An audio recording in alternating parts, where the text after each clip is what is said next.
बार की बात है, एक जंगल में एक शेर रहता था जिसकी दहाड़ से पूरा जंगल थर थर कांपता था। उस शेर ने हर किसी की नाक में दम कर रखा था। उसे जहां भी अपना शिकार मिलता था वहीं उसे कच्चा चबा जाता था।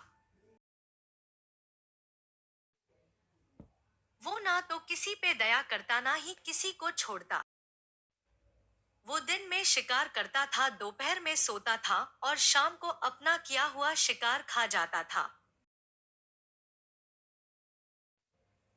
उसके आने की खबर सुनते ही जंगल के सारे जानवर इधर उधर भागने लगते।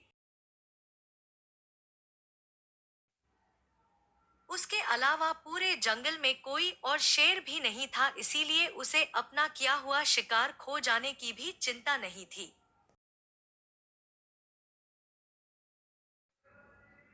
उस जंगल के पास एक छोटा सा गांव भी था। वहां के लोग दोपहर में जब शेर सोता था तब अपने काम कर लेते थे और फिर सब लोग अपने अपने घर में जाकर छुप जाते थे।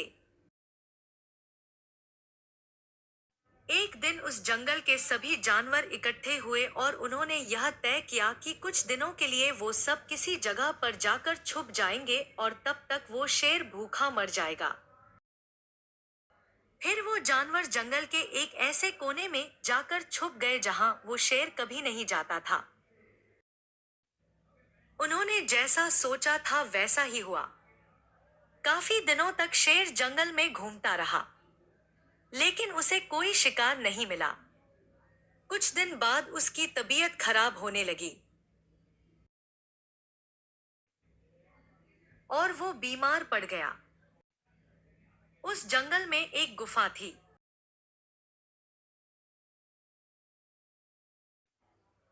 शेर ने सोचा कि वह उस गुफा में जाकर छुप जाएगा और जो भी वहां रहता होगा उसे अपना शिकार बना लेगा। काफी बीमार होने के बावजूद भी वो शेर जैसे तैसे उस गुफा तक पहुंच गया और अंदर जाकर छुप गया।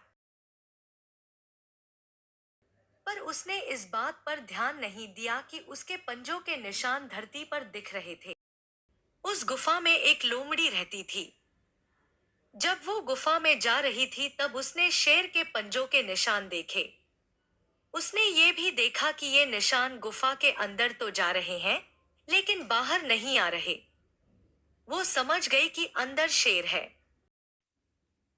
तभी वो लोमड़ी बोली, अरे ओ गुफा, जब भी मैं आती हूँ तू मेरा स्वागत करती है, तो आज क्यों नहीं कर रही? जब शेर ने उसकी आवाज सुनी तो वो उठा।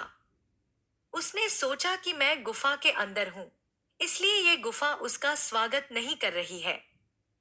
फिर वो शेर बोला, आओ मेरी प्यारी लोमड़ी, मैं तुम्हारा स्वागत करती हूँ।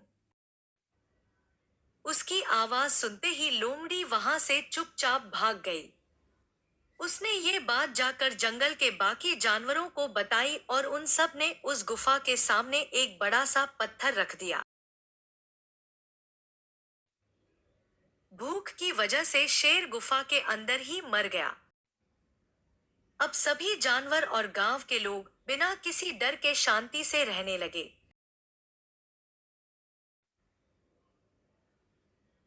लोमड़ी के चतुर दिमाग की वजह से आज वो सब शांति से रहते हैं।